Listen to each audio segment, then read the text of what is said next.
yazi wonke umuntu la ekhasi kakhulu ngale nto yenze izolo. Eish mfethu. Hayi. Umuntu ongayazi. Eish. Guys, asiklineni. No sure sikhathi mina ngizuwa. Sebenza ngey'nwele la phansi. Hayibo, malo. Kwenzakaleni ngamadlozi nothindini wena?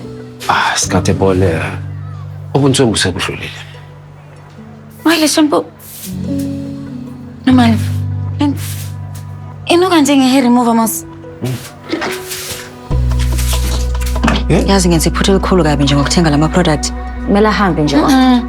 Le right John. Yes. Yazi angifuni lutho nje asikwazi nje ukuthatha ama-chance ngama-customer ethu. Kumele ahambe. Ngapha ama-customer Thuli. Ayike umuntu osozofika aphinde after into ethunakala izolo. Themba. Ungakhulumi kanjalo awuyazi leyo nto leyo. Mfethu lonke ikasi likakana into ethunakala izolo Jo. Ayike umuntu ophinda ngithembe ngenele zakhe. Phelile ngami.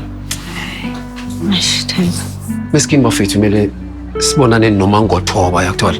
Athi kusishanga floor x-ray.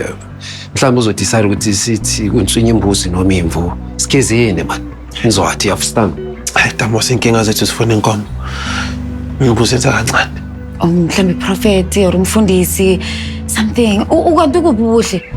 Ngabe uyasithandazela mos manje. Angicaba lo uthanda ukudlala iBlack Mamba deal. Ayi nokungimangaza ngesinye isikhathi naye. Kwindlela musa.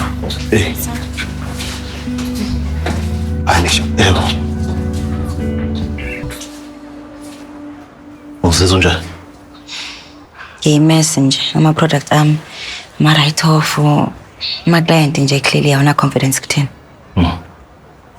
Kodwa ngizoyikhokha irent. Hayi, ungayikhathazi indaba yerent. Ungangikhokhela base seliqala ibhizinisi ukuthi ukupick up. Ngiyabonga mase ngiyabonga kakhulu.